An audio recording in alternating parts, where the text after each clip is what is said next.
즉, 두 집단 모두 똑같은 양의 자외선을 쬐게 했다. 그리고 혈액을 채취해 비타민 D 농도를 알아보았다.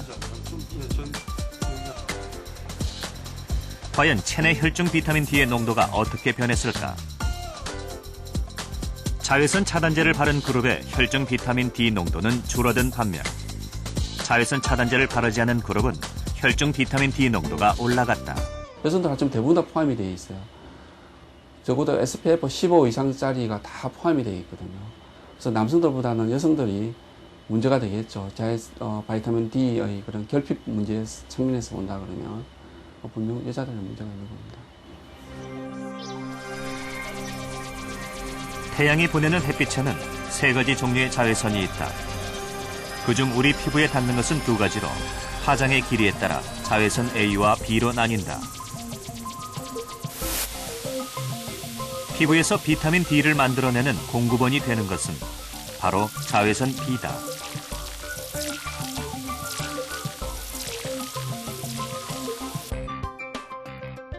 그러나 햇빛이 비친다고 모든 장소에 자외선 B가 있는 것은 아니다. 자외선 B를 측정할 수 있는 기계로 장소에 따른 광량을 재보았다.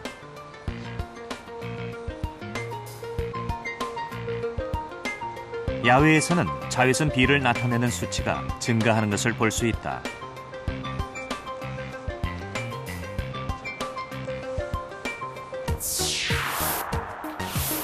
반면 자동차 안이나 실내에서는 전혀 수치가 뜨지 않는다. 자외선 B는 유리창을 통과하지 못하기 때문이다. 자외선 B는 단파장입니다. 단파장이기 때문에 어떤 사물에 대해서 잘 걸러집니다. 예를 들어서 물이라든지 우리가 실내에 있는 유리창, 우리 집 안에 유리창, 그다음에 자동차 유리창을 통해서 상당 부분이 걸러지게 됩니다. 그래서 바이타민 D의 합성 기능 측면에서 보면 실내에 아무리 오랫동안 우리가 햇빛을 본다 그러더라도 바이타민 D의 합성 기능에는 분명히 문제가 있는 것 같습니다. 그래서 피부로 하여금 바이타민 D의 합성 기능을 더 촉진하기 위해서는 실외에서 햇빛을 보는 게 훨씬 도움이 된다고 볼 수가 있죠. 그렇다면 햇빛만 제대로 받는다면 누구나 똑같은 양의 비타민 D를 만들어낼 수 있을까? 제작진은 20대 남성과 60대 남성에게 자외선 차단제 없이 같은 양의 자외선을 쬐게 했다. 그 결과 20대에 반해 60대 남성의 비타민 D 농도는 증가하지 않고 오히려 감소하는 것으로 나타났다. 나이가 들면 노화로 인해 피부 조직에서 비타민 D를 만들어내는 합성 능력이 떨어진다. 제가 외래에서 연령이 많으신 분들 환자 진료를 많이 하게 되는데 그분들에서 비타민 D 농도를 재게 되면 많은 환자에서 비타민 D 농도가 30 나노그램 per 밀리리터 이하로 감소되어 있는 현상을 발견하고 있습니다. 그러니까 대부분 적어도 많은 환자에서 비타민 D 농도가 정상보다 부족한 것을 저희들이 외래에서 확인하고 있습니다.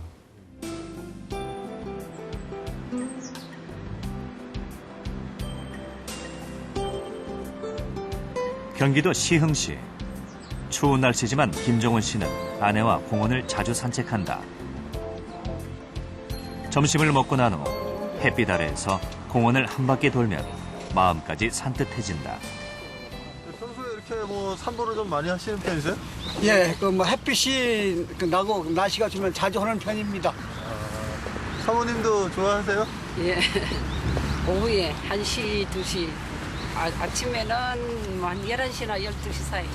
그때 좀 햇빛이 나면 다녀요.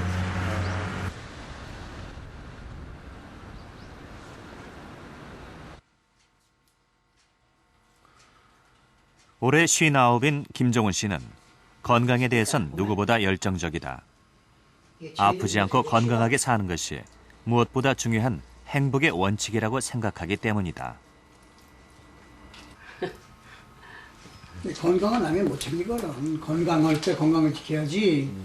건강은 막 와이프도 대신 못 해주고 자식도 대신 못 해준다고요. 건강만큼은 나 혼자 챙겨야 되는구나. 김정훈 씨의 건강 노하우는 부지런히 움직이고 잘 먹는 것이다. 식단 역시 특별하지 않다. 채소류와 함께 다양한 생선 종류를 즐겨 먹는다. 그전 일주일 그전 먹는 셈이에요. 생선은. 거의 매일 예. 드시는 편이죠. 그전 생선은 좀 많이 먹는 편이에요. 다른 집에 비해서. 그러시군요. 요거 하나 하고 그리고 매일 빠뜨리지 않고 챙기는 것이 바로 비타민제다. 예, 요거 이제 지금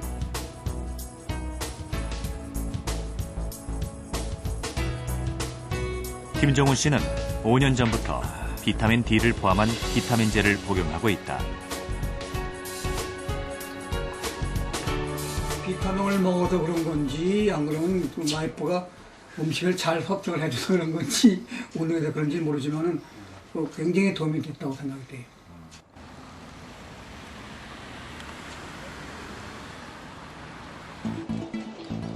운동과 비타민제를 꾸준히 복용하는 김정훈 씨의 비타민 D 농도는 어떨까?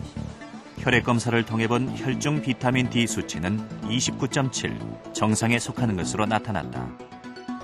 나이가 들면 피부 노화로 인해 비타민 D 합성 능력이 떨어진다. 따라서 비타민 보충제를 통해 필요한 양의 비타민 D를 섭취할 것을 권장한다. 예전에 비해서 결국은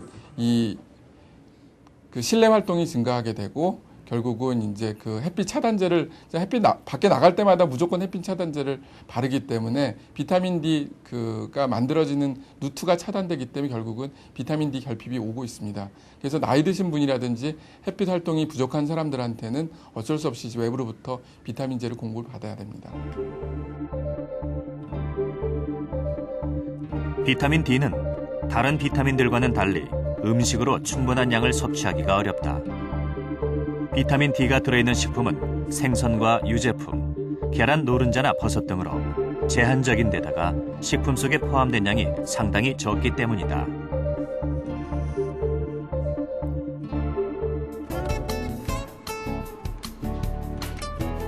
비타민 D 부족 국가였던 핀란드는 이러한 문제를 해결하기 위해 특별한 정책을 마련하게 됐다. 모든 유제품에 반드시 비타민 D를 첨가하도록 한 것이다.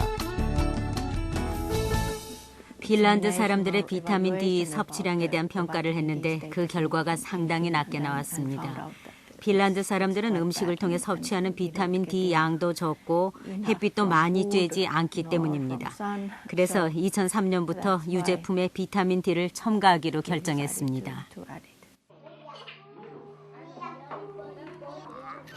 또한 생후 2주부터 만 2세 이하의 어린이는 비타민 D 보충제를 먹을 것을 권장하고 있다. 모유에 부족하기 쉬운 비타민 D를 보충해 성장기 뼈 건강에 도움이 되기 위해서다.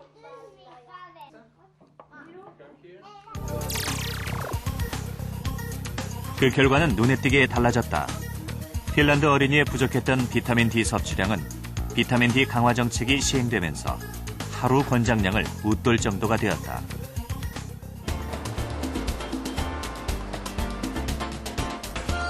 햇빛은 자외선 때문에 지나치게 오래 쬐을 경우 피부 노화는 물론 피부암까지 일으키는 것으로 알려져 있다. 하지만 적절한 햇빛 노출은 비타민 D를 만드는 가장 훌륭한 방법이다. 햇빛을 통해서 이제 들어오는 비타민 D는 우리가 암만 많이 노출돼도 큰 문제가 되지 않습니다. 대신 음식이나 이 정제를 통해서 들어왔을 때는 이게 과다하게 되면 우리 몸에서 칼슘 농도가 높아져 갖고 오히려 칼슘으로 인한 고칼슘 혈증들이 생겨서 여러 가지 부작용들이 생길 수가 있습니다. 네. 미국 보스턴 의대의 마이클 홀릭 박사는 햇빛을 통해 비타민 D를 얻기 위한 연구를 계속해오고 있다. You made your vitamin D for the day. How much? At least 10,000 units. Wow. Okay. 햇빛과 비슷한 빛을 내는 이 램프는 적절한 자외선을 공급해주는 역할을 한다. 이 램프는 미국에서 60년 이상 판매되어 왔습니다. 많은 부모님들이 동네 약국에서 이 램프를 사다가 아이들을 이 빛에 노출시킵니다. 비타민 D 부족으로 생기는 구리병을 예방하기 위해서죠. 이 램프는 태양광과 흡사한 빛을 뿜어내는데요.